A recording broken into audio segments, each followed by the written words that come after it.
Vetores, o pesadelo de muitos estudantes. Mas cá estamos nós para tentar tornar essa coisa um tiquinho mais simples. Mas, infelizmente, já aviso, vai ter matemática envolvida, hein? Mas dito isso, vamos lá.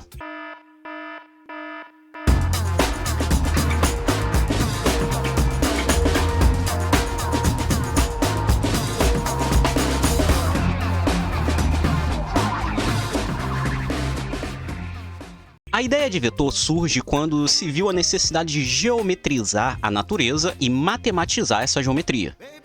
Inclusive, existe uma área de estudo dentro da própria matemática chamada cálculo vetorial, que tem como base a geometria analítica e o próprio cálculo. Mas vamos ao que interessa. O que é um vetor? Na verdade, vetores são representações geométricas de algum tipo de grandeza relacionada ao movimento, ou ao próprio movimento em si. Ele vai ser representado por setas, descritas em um espaço que chamamos de espaço vetorial. Aí aqui você pode acabar ficando confuso, porque pode nunca ter ouvido falar desse tal espaço vetorial. Mas, basicamente, espaço vetorial é o espaço onde os vetores moram. Ele pode ser 2D, como um plano cartesiano, que tanto estamos acostumados a trabalhar nas questões de colégio, né? Ou em 3D, que seria o próprio espaço do mundo real. Na verdade, o espaço vetorial ele pode até ser com dimensões até maiores, 4, 5, 6D, mas isso entra um pouco mais na área de física avançada, tá? Uma coisa que todos esses espaços têm em comum é que possuem uma origem, ou seja, um ponto 00, que na física chamamos de referencial.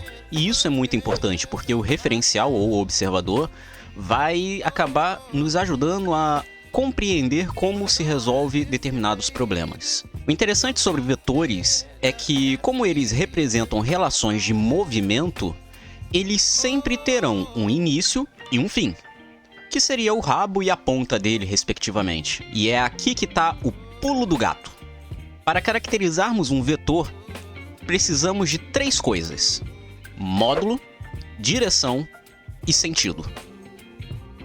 Para ficar um pouco mais claro para você, olha só esses 2 vetores aqui. Qual seria a diferença entre eles? Se você falou que é o tamanho deles, você acabou de analisar o que chamamos de módulo de um vetor, que nada mais é do que o tamanho da seta. Isso geometricamente falando, tá? O módulo representa a grandeza pura, sem levar em consideração a orientação, e por isso nunca apresenta um sinal associado a ela. O módulo também é chamado de magnitude do vetor, e no geral é a forma mais simples de se trabalhar com certas equações na física. Mas você vai ver que, no fundo, muitas fórmulas você vai precisar trabalhar na forma vetorial mesmo, tá? Contudo, nem sempre saber apenas um módulo de um vetor é o suficiente para certos problemas, e para isso precisamos de uma orientação. E nisso entra a direção e o sentido. Olha agora esses 2 vetores aqui. Perceba que ambos possuem o mesmo tamanho, ou seja, o mesmo módulo. Para representar efetivamente eles, devemos dizer mais sobre os mesmos. Note que um deles se encontra na horizontal, enquanto o outro na vertical, correto? Isso é o que chamamos de direção de um vetor. Ou seja, como ele se apresenta globalmente. Mas existe mais uma informação nessa brincadeira. Vamos pegar esse vetor na horizontal aqui. E agora, olha só o que eu faço. Sim, retirei a ponta da seta. Perceba que ao retirar a ponta da seta do vetor, eu perdi informação sobre ele.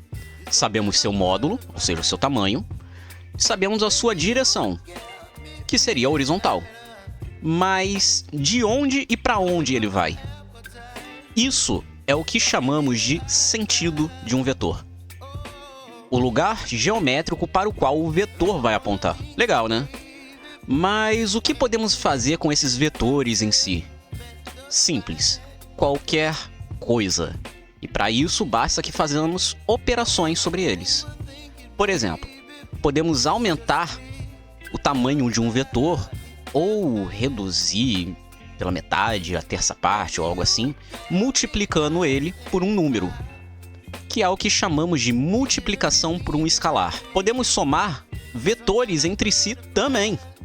Para isso, vou falar aqui do método mais efetivo e que é bom de se dominar, tá? Principalmente por conta de problemas como de planos inclinados. O chamado paralelogramo. Basicamente, definimos um referencial, ou seja, uma origem do eixo coordenado, e colocamos todos os rabos dos vetores nela. Agora é simples, basta projetar os eixos na vertical e na horizontal, ou seja, sobre os eixos, tá? X e Y. Então, nós somamos os tamanhos entre si, quando possível, é claro. Se o sentido dos vetores for oposto, a gente acaba fazendo, na verdade, uma operação de subtração, no qual você retira do maior vetor a parte referente ao menor vetor. E a orientação fica do maior vetor, é claro. Pronto. Agora você tem vetores novinhos em folha. Um no eixo X, outro no eixo Y. Agora é só voltar a projetar o caminho contrário. Partindo dos eixos X e Y, projetar o ponto de encontro e você forma um vetor novinho em folha, que é o vetor resultante. Legal, né? O interessante sobre vetores é que na física nós encontramos dois tipos de grandezas: as vetoriais, ou seja, aquelas que podemos representar por meio de vetores e que estão associadas ao movimento no espaço, e as escalares, que são aquelas que não possuem representação vetorial e que não estão relacionadas com o movimento puramente. Por exemplo, a força é uma grandeza vetorial, porque, segundo as próprias leis de Newton, a força é a capacidade de um corpo de alterar seu estado de movimento ou repouso. Por outro lado, a massa é uma grandeza escalar. Isso porque você não precisa de movimento para que exista massa. Ela existe e pronto. E da mesma forma que podemos operacionar entre escalares, né, multiplicar números entre si, entre vetores também é possível. É o que chamamos de produto vetorial. Mas isso eu vou deixar para outro vídeo, porque o conteúdo desse vídeo por si só tá bem extenso. Beleza? Gostou? Se gostou, lembra de deixar o like, se inscreve se não for inscrito e ativa o sininho para não perder nada.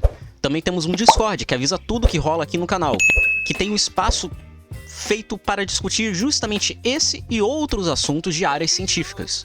O link vai estar aqui na descrição. Tamo junto e até!